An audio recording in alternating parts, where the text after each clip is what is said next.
anything, buy from us and we'll address them free.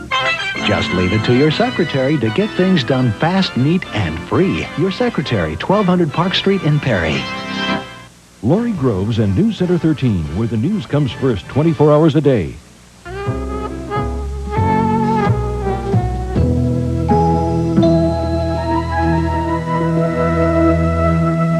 We're back at 8:30 on what's been a very busy Wednesday morning. Still straight ahead before we are done for the day. Anna Quinlan is going to be here to talk of yet another honor that has come her way. The author and columnist has won the Pulitzer Prize. We'll talk with her, Katie.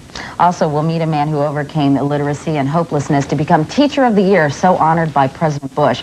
We'll hear this uplifting story right after news and weather. And we'll also talk about one of the memories of childhood, which is buying your first bike, and these days that entails buying your first helmet. We've got a gentleman who is going to tell us about the proper equipment. You really didn't think I'd model it, right? I'm waiting. Go ahead. Do it. You really didn't think I would? Yeah, let's see. It's you, babe. Huh? It's you. I like it. It's a think? Teenage Mutant Ninja Turtle helmet. My poor kids at school. Talk about embarrassment. 8:31, on to the news desk. Here's Faith. Thank you, Bryant. Hours after his plane vanished in a sandstorm in the Libyan desert, PLO leader Yasser Arafat is said to be alive. Word that Arafat had survived spread quickly throughout the Middle East, triggering a joyous celebration in Arab East Jerusalem. Arafat's jet was found close to Libya's border with Chad. There are unconfirmed reports that 3 people on the plane were killed. Tuesday's primary triple header has put Bill Clinton still further ahead in the Democratic standings. The Arkansas governor claimed first place in Kansas, Wisconsin, and New York.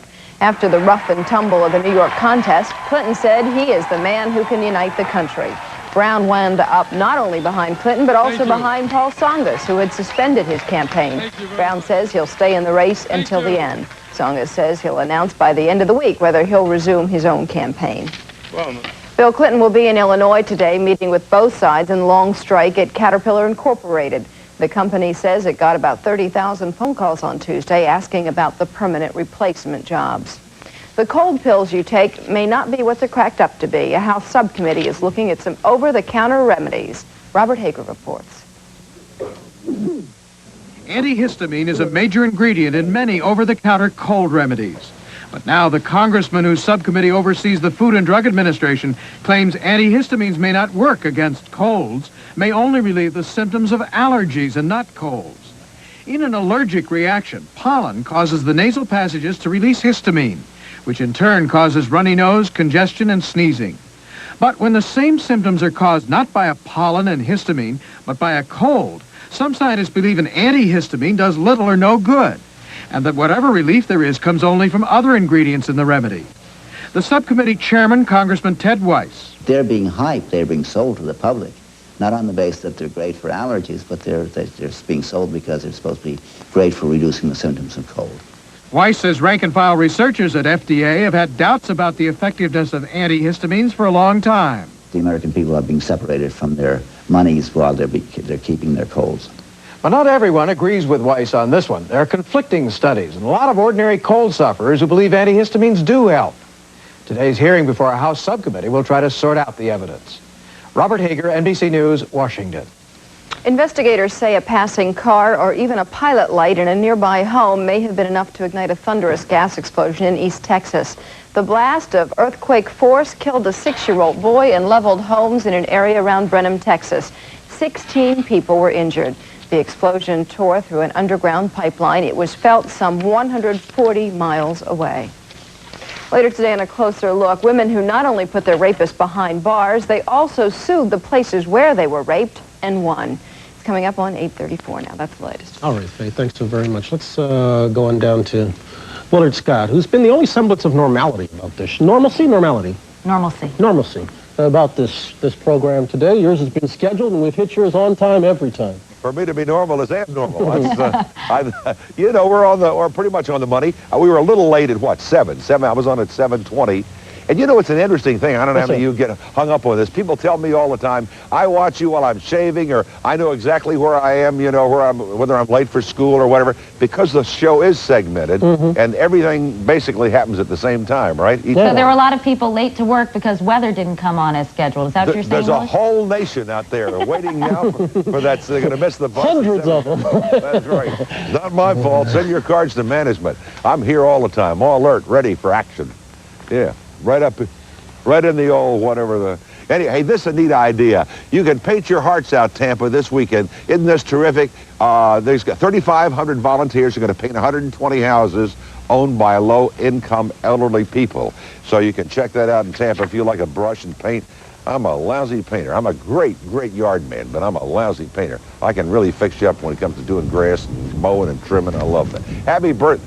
I love it. Look at this from this pretty damn the nation's capital. Check out our Hallmark birthday salute to Edgar Sullivan, Taylorville, Kentucky. Still practices law in the great Commonwealth of Kentucky. He is 100 years old today. Happy birthday, sir. And take a look at Mabel. Mabel's from Birmingham, Alabama. She's 103. Mabel Peters, we wish her a very happy birthday this day. Lovely, lovely lady. Okay, so what's happening right now in the world of temperatures? The 40s will be the high temperatures in the northern tip of Maine up, you know, just extreme Caribou, place like that. And then in the extreme northern Mississippi Valley and the northern Rockies. Look at summertime creeping in. The desert Valley of California, the temperatures in the 90s. Same for the Arizona area, Phoenix, Tucson, back down into Albuquerque and into Brownsville, Texas. Thunder showers and thunderstorms in Texas, especially North Texas and Oklahoma.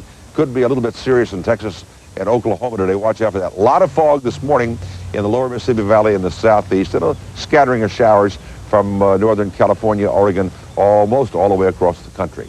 That's about it. Here's what's happening in your world even as we speak. Mostly cloudy skies today. Chance for a rain shower or two. April showers, you know. 59 degrees, though, the high. Probably won't get any rain until late in the day. Probably later on tonight in central Iowa. Overnight low with some rain at 43 degrees. And tomorrow morning, bright and early, we will be at Capitol Square in beautiful downtown Des Moines. And that's, of course, in the great state of Iowa, and I hope I get a pork chop tonight. Stuffed. Speaking of stuffed, I had a big breakfast, and now here's Katie in New York. I'm glad you didn't say speaking of stuff. Now here's Katie. Thanks, Willard. In 1950, he was a troubled high school dropout who could neither read nor write and ran with a tough crowd in Detroit's inner city. Tuesday, Thomas Fleming was at the White House, where he was presented the Crystal Apple by President Bush, marking his selection as National Teacher of the Year. This morning, Mr. Fleming joins us from our bureau in Washington. Good morning and congratulations. Good morning, Ms. Couric. Teacher of the Year, wow. What was your reaction when you heard the news that you'd been selected?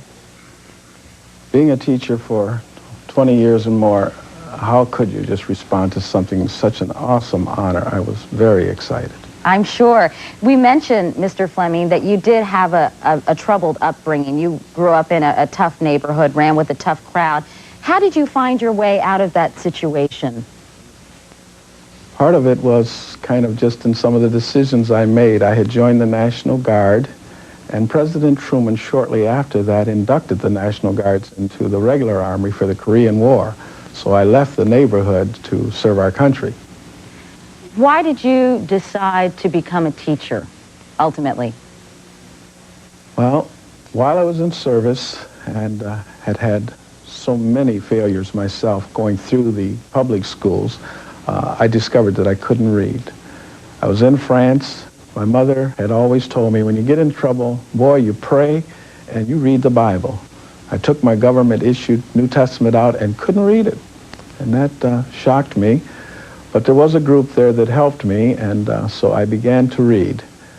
When I came back home, I just discovered that I really needed to go back to school. So while working in the auto plant, I returned to go to school in night school.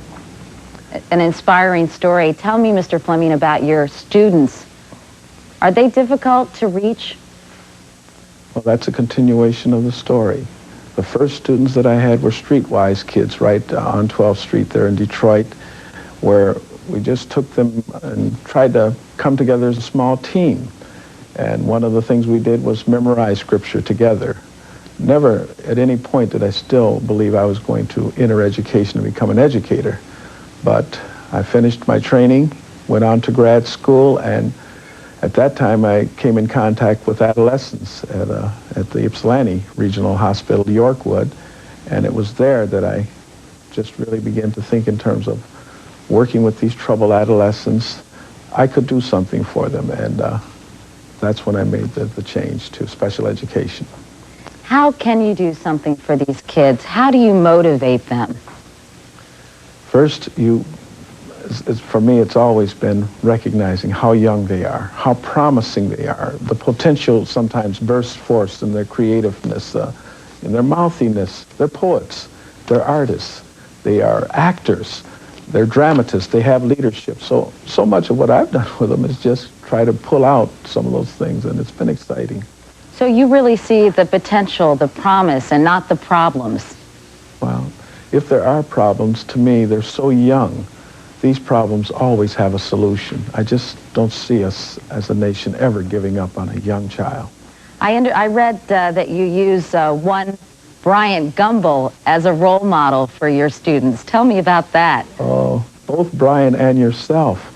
I have a reading program in which my students get up and do oral reading once a week. We have a podium there, and some of my students that really struggle with reading, that's when I tell them, do you know how much money Bryant Gumbel makes? He's reading.